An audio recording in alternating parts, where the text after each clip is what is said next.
ଜଗନ୍ନାଥ ସାଙ୍ଗମାନେ ତ ଗୋଟେ ବଡ଼ ଅପଡ଼େଟ୍ ଆପଣମାନଙ୍କ ପାଇଁ ଆସିଯାଇଛି ଯେଉଁମାନେ PMT ଡ୍ରାଇଭର ପାଇଁ ଅପେକ୍ଷା କରିଥିଲେ ଆଉ OSAP IRB ପାଇଁ ଅପଡ଼େଟ୍ ଆପଣମାନଙ୍କୁ ଆସିଯାଇଛି ନିହାତି ଭାବରେ ଆପଣମାନେ ଭିଡ଼ିଓଟି ଦେଖନ୍ତୁ। ତ କ'ଣ ରହିଛି ଅପଡ଼େଟ୍ ଚାଲନ୍ତୁ ଡିସ୍କସନ୍ କରିବା। ଯେଉଁମାନେ ଚ୍ୟାନେଲ୍ ଫାର୍ଷ୍ଟ ଟାଇମ୍ ପାଇଁ ଆସିଛନ୍ତି ନିହାତି ଭାବରେ ଚ୍ୟାନେଲକୁ ସବସ୍କ୍ରାଇବ୍ କରି ରଖନ୍ତୁ କାହିଁକିନା ସବୁକିଛି ଲାଟେଷ୍ଟ ଅପଡ଼େଟ୍ ଆପଣମାନେ ଏଇ ଚ୍ୟାନେଲ୍ ମାଧ୍ୟମରେ ପାଇପାରିବେ। ଆଉ ଗୋଟେ ଜିନିଷ ଆପଣମାନେ ଆମ ଟେଲିଗ୍ରାମରେ ଜଏନ୍ ହେଇଯାଆନ୍ତୁ ଯେଉଁଥିରେ କି ସର୍ବପ୍ରଥମେ ଅପଡ଼େଟ୍ ଆପଣମାନେ ସେଇ ଚ୍ୟାନେଲ୍ ଗ୍ରୁପରେ ଆପଣମାନେ ପାଇପାରିବେ। ତ ଡିସ୍କ୍ରିପ୍ସନରେ ଲିଙ୍କ୍ ଦେଇଦେଇଛି ଆପଣମାନେ ଜଏନ୍ ହେଇପାରିବେ।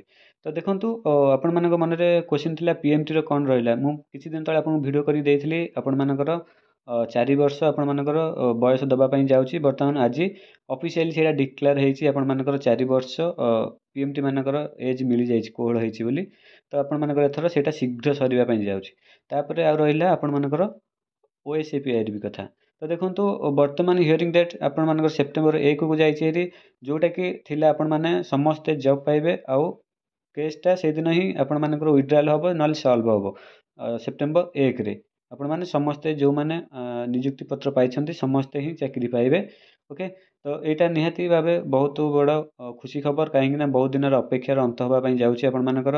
ତ ବହୁତ ଧୈର୍ଯ୍ୟର ସହିତ ଆପଣମାନେ ଅପେକ୍ଷା କରିଥିଲେ ବର୍ତ୍ତମାନ ସେସବୁର ସମୟ ସରିବା ପାଇଁ ଯାଉଛି।